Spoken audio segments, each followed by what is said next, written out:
that convergence of increased utilization, medical inflation, disease burden, that certainly seems like a difficult landscape to navigate for those employers.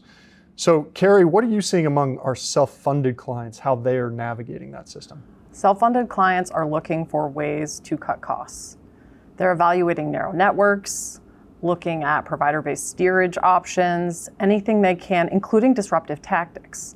Reference-based pricing, a Medicare Plus model historically has been one, pitting providers against each other, basically for membership, as well as individual coverage health reimbursement arrangements, where employers are basically providing the employee's subsidy to purchase individual policies. Captives and level funded plans have gained in popularity for healthcare transparency. And frankly, some of these strategies historically that people were not interested in or afraid of, they are having to dive right in and understand what is the pain and how will this change my healthcare purchasing. So it seems like the innovative strategies maybe are increasingly being adopted or at least looked at by the self-funded clients. But of course, not all plans are self-funded. So Tyler, what are you seeing among fully insured plans and the levers maybe that they're looking at? Yeah, certainly been a rough year on the fully insured side. I mean, and many of that due to what Dr. Bucket talked about. I mean, the increased utilization, $1 million claims, high dollar prescription drugs. I mean, they're all hitting whoever is the payer, right? Regardless of if that's self-funded, you're seeing that get hit. And certainly on the fully insured side, I mean, the claims are identical.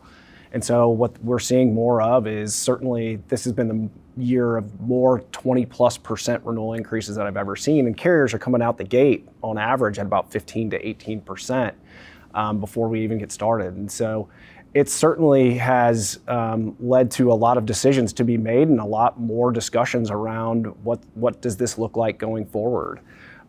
We have seen historically over the last 3 to 5 years, more opportunities for employers to go self-funded and look at level funded options. And so some of that has left those that are in the fully insured space, they may have not made that decision to go self-funded because they may have a high dollar claim or they may have a little bit more volatility on their plan. And so therefore they've stayed fully insured. And so that risk pool that you're seeing that's being insured on that fully insured market is certainly different than it was 3 to 5 years ago. And with this increased utilization, we're seeing those trends. So once again, we're seeing more employers get comfortable with the thought around going self-funded, going level funded, and just seeing what is in the market for them to ultimately make the decision that's best for them and ultimately their employees. All the disruption in the market certainly seems to be moving pressure downstream. And now I'm curious about cost pressures that even maybe are farther downstream.